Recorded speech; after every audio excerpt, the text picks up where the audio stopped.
Récemment, Kylian Mbappé s'est cassé le nez et le Français doit désormais porter un masque pour se protéger. Tout comme Mbappé, de nombreux joueurs iconiques ont porté un masque par le passé. Voici les 16 joueurs les plus célèbres à avoir porté un masque dans un match de football.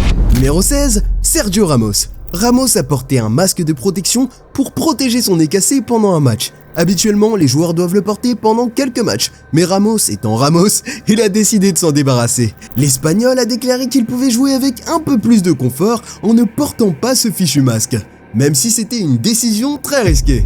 Numéro 15, Robert Lewandowski. C'était un classico allemand qui a laissé sa marque sur le visage de Robert Lewandowski lorsque l'international polonais retrouve son ancien club, le Borussia Dortmund, en 2015, pour l'un des matchs les plus mémorables de la saison en Bundesliga. L'avant-centre se voit prendre une tournure qu'il n'avait certainement pas imaginée, une rencontre avec son ancienne équipe, qui le marquera avec notamment une fracture du nez et de la mâchoire. Un souvenir qui restera à jamais gravé dans sa mémoire. Il devait alors porter un masque de protection, ce qui ne l'a visiblement pas empêché de continuer à terroriser les défenses adverses, avec de nombreux buts. Numéro 14, Ilkay Gundogan. Gundogan a également enfilé un masque de protection lors de certains matchs pendant un court laps de temps en 2018. La raison en est une intervention chirurgicale. Il a subi une intervention pour réparer une cloison nasale déviée, qui visait à améliorer sa respiration. Le masque a servi de protection pour son nez pendant qu'il guérissait de l'opération. Il l'a porté de l'entraînement de pré-saison et même lors des premiers matchs de la saison de Première Ligue cette année-là. Numéro 13, Pierre-Emerick Aubameyang. Cependant, tous les masques ne sont pas des masques de protection. Pierre-Emerick Aubameyang s'est distingué en portant un masque de panthère noire pour célébrer l'un de ses buts. La raison pour laquelle il a porté le masque de la panthère noire était de rendre hommage à ses origines et de représenter l'Afrique. De même, Raúl Jiménez a célébré un but en portant un masque de la star de la WWE, Sin Cara, pour rendre hommage à son compatriote catcheur. Pourtant, Aubameyang a également vécu une période effrayante lorsqu'il s'est cassé la mâchoire après avoir été frappé au menton avec une barre de fer lors d'un terrible cambriolage au domicile de sa famille. Aubameyang aurait été agressé par un groupe de 4 hommes et menacé avec des armes à feu et des barres de fer devant sa femme et leurs 2 enfants terrifiés. Un matin très tôt, le gang a apparemment surveillé la propriété d'Aubameyang alors qu'il se trouvait aux États-Unis pour la tournée de pré-saison du FC Barcelone. Numéro 12, Victor Osimhen. Les images de Victor Osimhen, célébrant ses buts en enlevant son masque de protection, restent parmi les plus inoubliables de la saison 2022-2023. L'attaquant nigérien a été l'un des éléments clés du triomphe de Napoli en Serie A, avec 26 buts marqués en championnat. Osimhen souffre de multiples fractures, notamment de l'orbite et de la pommette gauche, suite à une collision lors d'un duel aérien avec Milan Skriniar. Il a subi une lourde intervention chirurgicale qui l'a éloigné des terrains pendant des mois et l'a contraint à vivre avec des vis en métal dans la mâchoire. Cependant, après une opération sensible, le buteur a pu revenir sur le terrain et jouer avec un masque de protection fait sur mesure.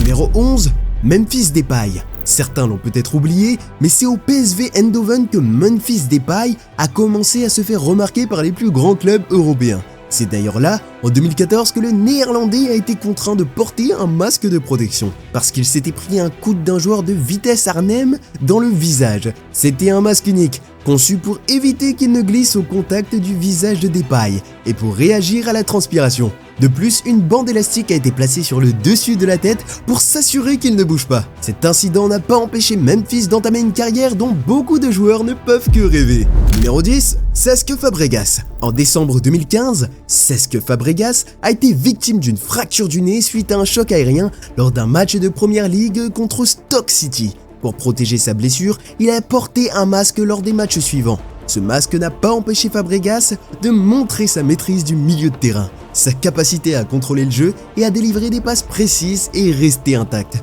Même avec cette protection faciale, sa performance lors du match contre Sunderland, quelques jours après sa blessure, a été particulièrement impressionnante. Numéro 9, Harry Kane.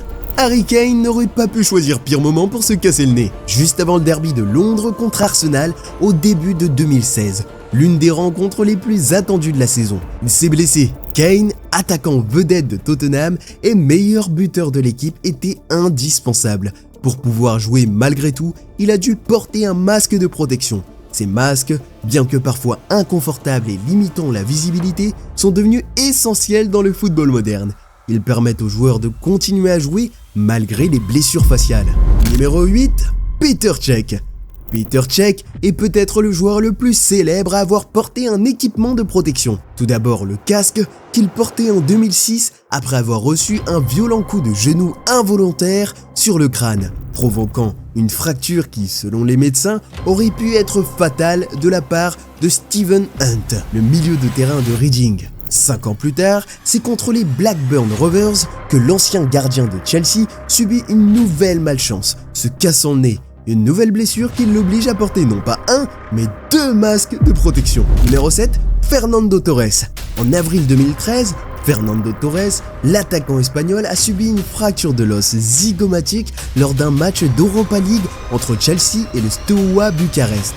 Torres a reçu un coup violent au visage, ce qui a nécessité l'utilisation d'un masque de protection pour pouvoir continuer à jouer. Malgré cette contrainte, il a marqué un but décisif lors du match retour, aidant Chelsea à se qualifier pour les quarts de finale. Son courage et sa détermination à rester sur le terrain malgré la douleur ont été largement salués par ses coéquipiers et les supporters. Numéro 6, Son Heung-min. En 2022, Son Heung-min s'est fracturé l'orbite oculaire après une collision avec le défenseur de l'Olympique de Marseille, Chancel Mbemba, lors d'un match de la Ligue des Champions. Il a dû quitter le terrain immédiatement pour se faire soigner. Quelques jours plus tard, il a été opéré avec succès. Pendant sa période de récupération, Son a porté un masque de protection pour protéger son visage. Malgré ce mauvais coup, il a repris le football et a été sélectionné dans l'équipe de Corée du Sud pour la Coupe du Monde. Le masque lui a permis de jouer en toute sécurité pendant le tournoi, où il a continué à diriger son équipe en tant que capitaine. Numéro 5, Diego Costa. En février 2016, lors d'un entraînement avec Chelsea, Diego Costa s'est fracturé le nez après une collision avec un coéquipier. Plutôt que de se reposer, il a décidé de porter un masque de protection et de continuer à jouer. Malgré l'inconfort, il a marqué un but lors du match suivant contre Newcastle. Sa capacité à performer malgré sa blessure a impressionné tout le monde. Numéro 4, John Terry. En partant de Chelsea en 2007, lors d'un match de Premier League entre Chelsea et Fulham, connu sous le nom de West London Derby, John Terry a reçu un coup violent de Clint Dempsey de Fulham, après seulement 3 minutes de jeu. Ce type de blessure serait normalement une catastrophe pour n'importe quel joueur, mais pas pour Terry. Malgré le choc violent, Terry a continué à jouer en serrant les dents et en continuant jusqu'à la mi-temps avant de recevoir des soins médicaux. La blessure s'est avérée être une fracture de la pommette. Il a donc dû porter un masque transparent pour les prochains matchs. Ce masque a donné à Terry une apparence encore plus féroce et guerrière sur le terrain. Numéro 3, Josko Gvardiol. Un autre homme masqué de la Coupe du Monde 2022, le Croate Josko Gvardiol, a dû porter le masque en raison d'une blessure qu'il a subie en jouant pour Leipzig avant le début de la Coupe du Monde. Il est entré en collision avec son coéquipier en défense, Willy Orban, et cela n'a pas affecté les performances de Gvardiol lors du tournoi, où il a joué un rôle important dans la qualification de son pays pour les demi-finales.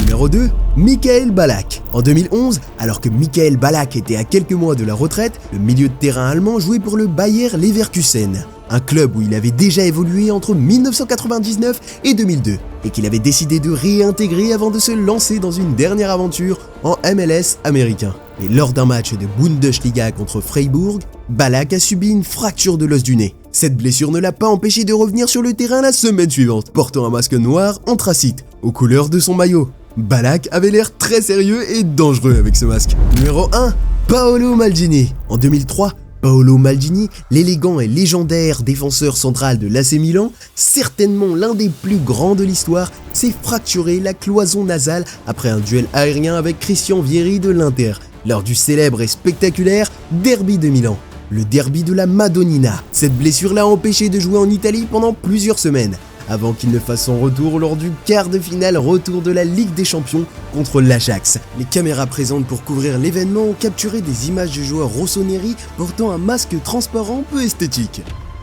Il y a beaucoup d'autres joueurs comme Tony Rudiger, Thomas Meunier, Thiago Silva, etc. qui ont également porté un masque dans le passé. Je ferai peut-être une deuxième partie si cette vidéo vous plaît. Pour plus de vidéos de football comme celle-ci, abonnez-vous et activez les notifications. À la prochaine, bye!